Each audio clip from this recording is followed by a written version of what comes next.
Hello friends मो ना पिनू आ मु जने फौजीर स्त्री तो सांग मैंने एबे आपण मानकु गोटे कविता सुनेबी जोटा कि मु निजे लिखी बट से ठीक अच्छी कि नाई से आपण मैंने कमेंट करी कहिबे जदि भल लागिथिबो लाइक शेयर सब्सक्राइब करबो जम्मा भूलिबेनी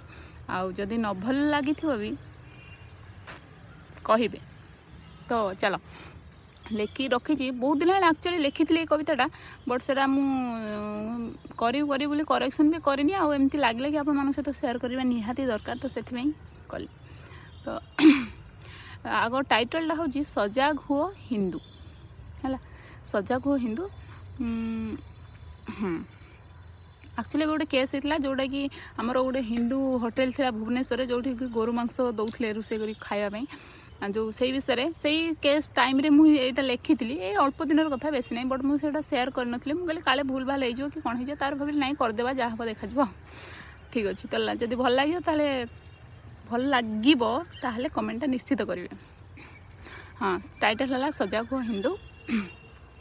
जो जगार मटन माड़ से जगार लोकंर लंबा भिड़ मटन ना रे गोरु खुआई लोकों को देले खुशी कराई मटन जो फूड ब्लॉगर से वीडियो देखे कहते ठोक लाइकी 100 कोड़िए लोभ देखे नेले जे टाणी जीभ लालसार धर्म को आम बलि देले। सजाग हो हिंदू भाई सजाग हो हिंदू भाइयो हिंदू जे काटुची हिंदूर गला चाहूछ जदि हिंदू को सुरक्षित प्राण छाड़ एबेठू मांस भक्षण चल समस्ते मिसी नबाजे प्राण सुरक्षित रखिबा आम मार प्राण निरीह जीव को मारी खाइबा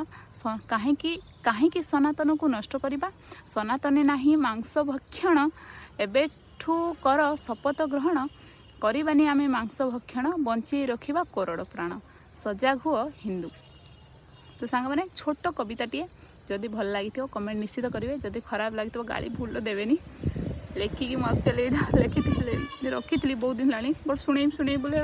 करेक्शन भी करें एवं मोर मन पड़ा तो से सहित सेयार करदेली जदि भल लगी लाइक करेंगे कमेंट करेंगे।